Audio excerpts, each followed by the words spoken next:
What are some of the misconceptions about you? Yeah. Huh. Oh, you don't got that kind of time. There's a lot of misconceptions about me.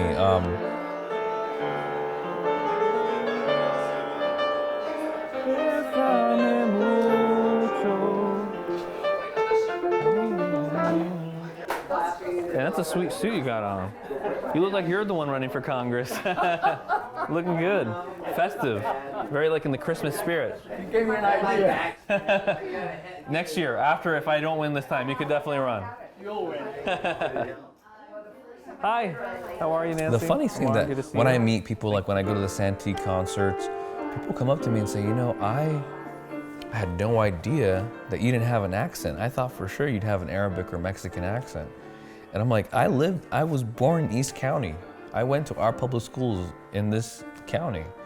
And they're like, oh, I didn't know that about you. I didn't know. And like, I didn't know you were a church boy. You went to, a Christian church and you were gonna be a pastor. I thought you were a Muslim. Not that there's anything wrong with that, but I know who I am, and I feel like if people get to know who I am and what I believe in, and the commitment I have in my bones for this district, you have to have a lot of heart and love for this district if you run for 3 years now for a 2-year term. I'm running longer than my first term in office will be.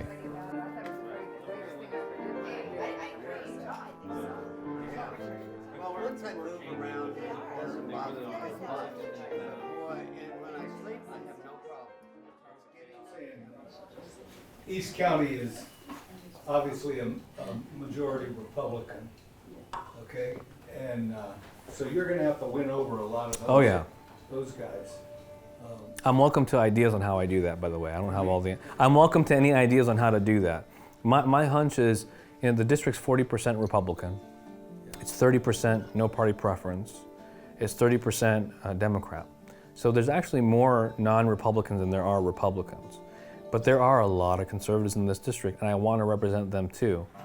And I think that they will respect somebody who says, look, I'm not bought by either party. I'm not taking special interest money. I'm so laser focused on you. I know the struggles you're going through. I'm a Christian myself. I get all that. All I'm asking you is take a chance on me. Take a chance. Oh, I agree. In 2 years, right? Yeah, and if you don't like me, boot me out. Right now, Trump can shoot somebody on the street on Fifth Avenue and get away with it, and most of the people in East County, he wouldn't lose their vote because of that. And it's right. Totally I don't think wrong. it's that. I don't think you won 48%. Yeah. No, It's not as strong as it used to be. I think. No, I agree with that, but it's. No, it Well, how he gets the people to vote for him is by having people come like you are, that you might be, where you say, I gotta vote for Duncan Hunter, because I'm a Republican. Right. But once you hear him, you hear that he's reasonable, he's gonna represent you, and if you don't like the way he represents you, he's only there for 2 years.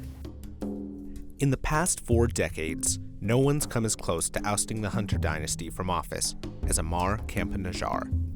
In 2018, with Congressman Hunter's legal problems looming over the election and the blue wave in full force, the young Democrat came within 10,000 votes of flipping the seat. But the question that still dogs him on the campaign trail is about his electability. Would this district ever, under any circumstances, send a Democrat to Congress? Campa-Najjar is betting the bank that they will, that if he can just put his face in front of more voters, he can flip conservatives and turn the 50th blue. The cast of Republicans who've lined up to try to replace Hunter have used Campa-Najjar as a liberal boogeyman. A progressive Democrat who I quite frankly don't think understands that you have to represent everybody as I have. To them, he's a mere idea, a nightmarish doomsday vessel that will inject coastal California's liberal ideals into this conservative enclave. If the seat goes to a Democrat, we lose the last Republican voice in San Diego County. But Campa-Najjar is also a product of this community where he was born and raised. He's a walking anomaly. A cowboy hat wearing, cigar smoking, whiskey drinking, gun toting Democrat. Over the course of a few months, I got to know him, so we traveled to meet and greets around the district. that she's excited. I'm excited. Thank you. And Al, when we win the election, I hope you bring out the tickle the ivories a little You're the bit. closest thing that's making me change my mind, because I like the way you communicated Oh, that thanks. working. You know, we're too divided. We're way too divided. Somebody's got to bring this shebang together. You gotta. And you projected that. Thank you. I love it. And you didn't have. I love it. I love this guy. You He's amazing. didn't have any vitriol or anything like that. But no one has time for And that. I really, I tell you, you made an impression. Oh, thank you. What party are you, if you don't mind my asking? Are you Democrat, Republican? I'm a Republican. Is that right? I was a Kennedy Democrat. Yeah, I'm an old school Democrat too. That's how I think. Yeah. There I am. There's that ugly mug. Left or right, I guys? think it's left. Yeah. My memory serves me right.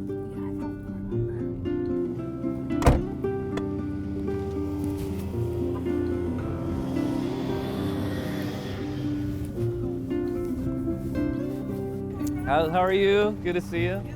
How's it going, boss? Hey, good to see you. How are you? Good to see you. How are you? Am I driving?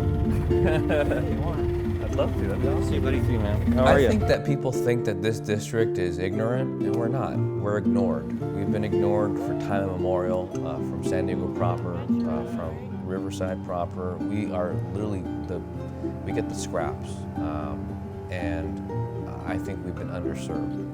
And I think that's something that, we're not these backwards, bigoted, backwoods people. We're good people who love our country, true patriots. We work hard every day. I would put anybody from the 50th against anybody else in San Diego proper any day of the week. Right now, the public trust has been shattered. And it's sad because I think there's nothing more important in our country, in our democracy, than the transfer of power from voters to elected officials. That's what happens every single election. Voters transfer their power, they put their trust in certain elected officials, only 435 members of Congress, with the hopes that we'll be out looking out for your family. And I'm running because you guys have, as a community, you've looked out for people like me, and I want to look out for people like you. It's a basic thing. So tell your friends who are maybe Republicans or your family members who are Republicans that I'm here. I want to listen, I want to learn, I want to lead. And I want to make sure that this country is still the shining city on the hill that it's always been. It's a beacon of hope and envy for the world, that we restore the moral character of our country. Right here from this district. Are you guys ready to see Duncan get out of there? Ready for that? Awesome. I have lived in Ramona for 40 years, and there has been a hunter in that office the entire frickin' time. And we don't need a hunter anymore, we need a gatherer. We need somebody to bring people together. That's one thing. Change that up. Concerned about ISA. We don't want those legacy. No? No, I'm not worried about any of them. Oh, good. But Because ISIS, he's Arab American, for example. Yeah, I know. But you know what? He's Armenian, isn't he? Lebanese. Lebanese. What I wanted to say is that I think that his people who fought him and his district They'll come down. should be recruited. Oh, yeah. Actively recruited yeah. to come here. Oh, they will. Because They hate him. This would be their defeat. Yes. To have him come back to San Diego on our watch, yeah. I welcome anybody who wants to run against us because we have our positive campaign representing everybody, not just 40% of the electorate that happens to be politically affiliated with this group over that group. It's not the left versus right again. It's about the in versus the out. And Hunter and Carl DeMaio and Daryl Issa, I'm not making a judgment on them, but they are career politicians. So I'm not worried about them. I'm worried about the people in my district. I'm worried about fighting for them. When you go to sleep at night, can you imagine yourself being in Congress? Can you think of yourself having that title, having the office, having the responsibilities? Can you actually sort of picture yourself like that? It is really surreal.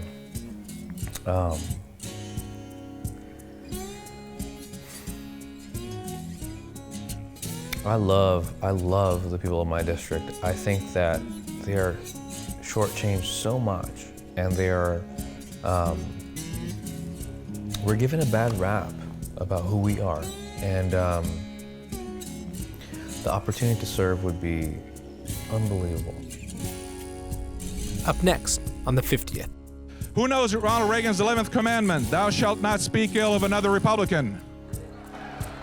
Well, that may be hard to enforce out there in the heat of battle, but I will not tolerate any beating up of a fellow Republican in this room at the Republican Party event.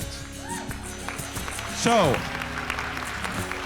this goes for the audience, not just for the candidate, it goes for the audience as well.